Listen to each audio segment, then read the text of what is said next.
We continue looking at how the economy is impacted, especially how you and I can come out of this. Earlier on, we spoke to political and social commentator Mkoni Rachutanga, who was saying in a recovery plan, South Africa has to put the principle of self and collective self-reliance. Now, public, private and social sector leaders are taking some measures to manage the fast-evolving crisis of jobs and work. But there is room for a need for greater focus, speed, boldness and innovation. But how do we rebuild and reimagine jobs amid this coronavirus crisis? Businessman and motivational speaker Vusi Thembekwayo joins us now for more. A very good evening to you, Mr. Thembekwayo. Thank you so much for speaking to us. Perhaps as a businessman, I need to ask you first, how have you been able to contend with these circumstances? Are you able to stay afloat? Have you had to pivot your businesses? Yeah, it's been a very interesting time. We are staying afloat, but admittedly with great difficulty. So for our venture capital firm where we're invested in businesses, there have been challenges around making sure that those businesses are liquid, making sure that those balance sheets can withstand this period.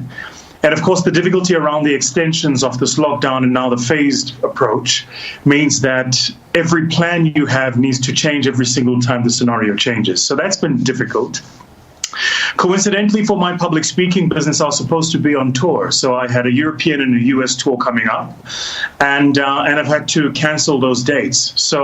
So even internally for ourselves in the business, we're now really looking hard at what are the opportunities at the moment. And in fact, just this week, I've got some webinars lined up with international clients. So we've indeed had to pivot our business. And it's interesting that you talk about that, because some of the measures that people are suggesting is rapidly building online talent exchanges to create not only transparency, but on-job openings and facilitate redeployment. Is that, I mean, that's the ideal, but how easy is it?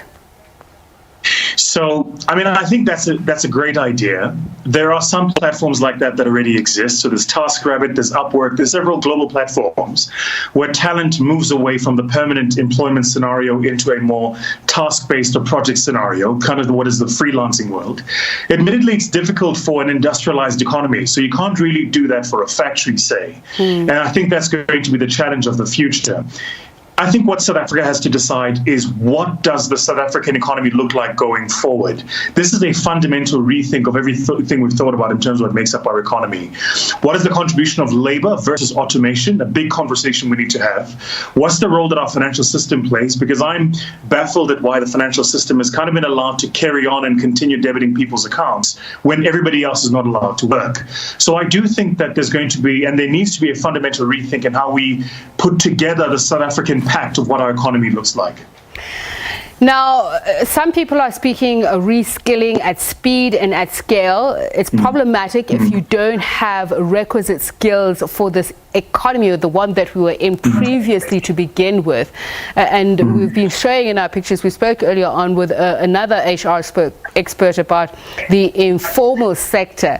So how would you encourage somebody who's sitting at home, who hasn't even had a job for 5 years to begin with? And I think that's the biggest difficulty, right? I think the biggest difficulty of the moment is that we're actually in an attrition of jobs with people who already have skills and who are already in the labor market. And in addition to that, we've got people who are unemployed.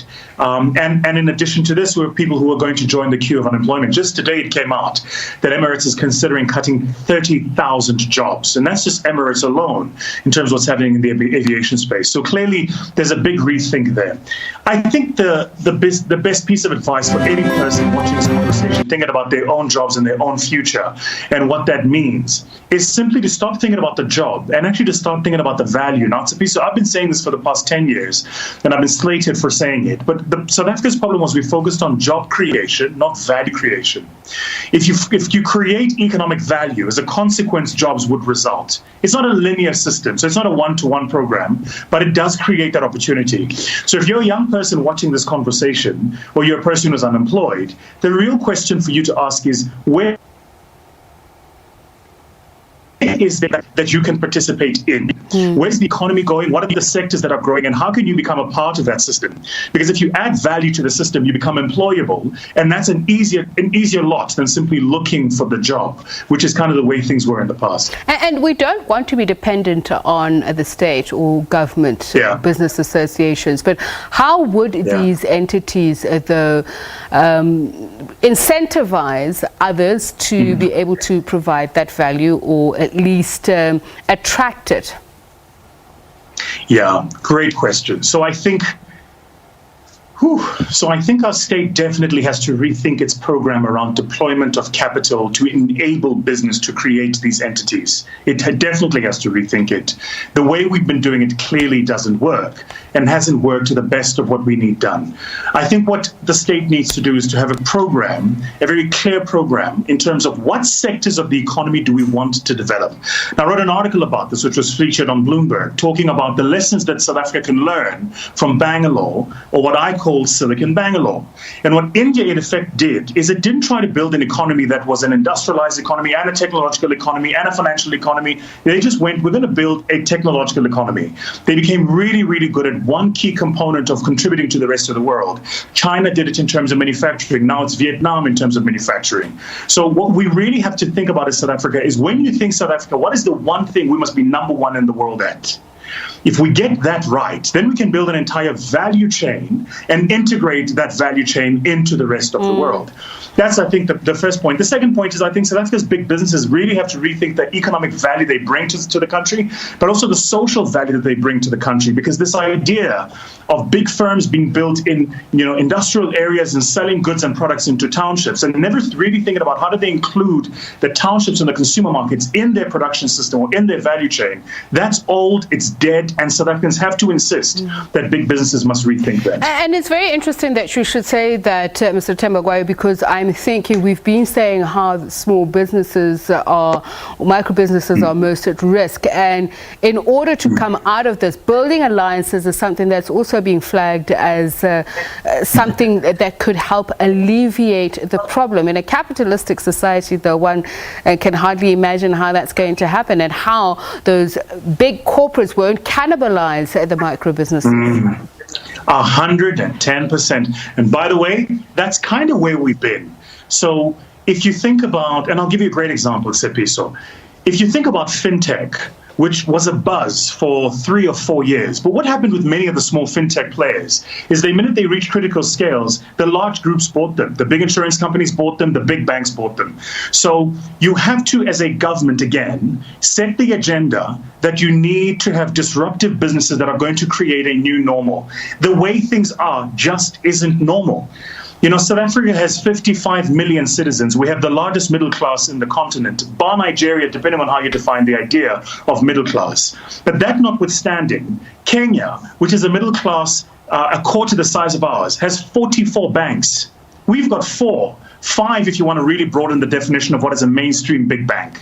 And it's not just banking. It's true too for retail. Look at what's happening in clothing retail. There may be 5 large clothing retail companies. There's 6 large mining houses, and it's pervasive. In every single sector you look, you've got these large oligopolies that control access into that ecosystem and into that market. South Africa's government and political party has to now realize that transformation is not buying shares in these big businesses. We've done it for a quarter of a century and it didn't work. And we know it doesn't work because our people are still in the townships, still poor, still unemployed.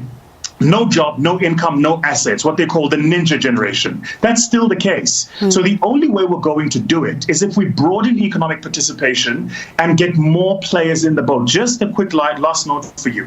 Even the Reserve Bank, as conservative as they are, published a study now 2 weeks ago conceding that the South African banking environment is completely not competitive. So the fact that you have middle class people talking about not being able to afford access to credit, to access to buy an asset, it's precisely precisely because of the structure of the banking system. And it's not just banking, I'm saying, it's in every single sector. We have to insist on a new normal. We have to broaden economic participation. You have to bring in small businesses. You have to industrialize the townships. And you have to enable people the opportunity to compete in this new economy. Anything short of that, and we're not going to survive what's coming at the back end of this. Good that you mentioned Kenya, because we're going to draw the interconnectedness of the continent. There is a concert that's going to start any moment now. That is hip-hop artist Giuliani has joined forces with Kenya Fight Inequality to highlight the level of inequality there, which is something that the world, the continent contends with. Thank you very much for your time. And Insights businessman and motivational speaker Vusi Thembekwayo.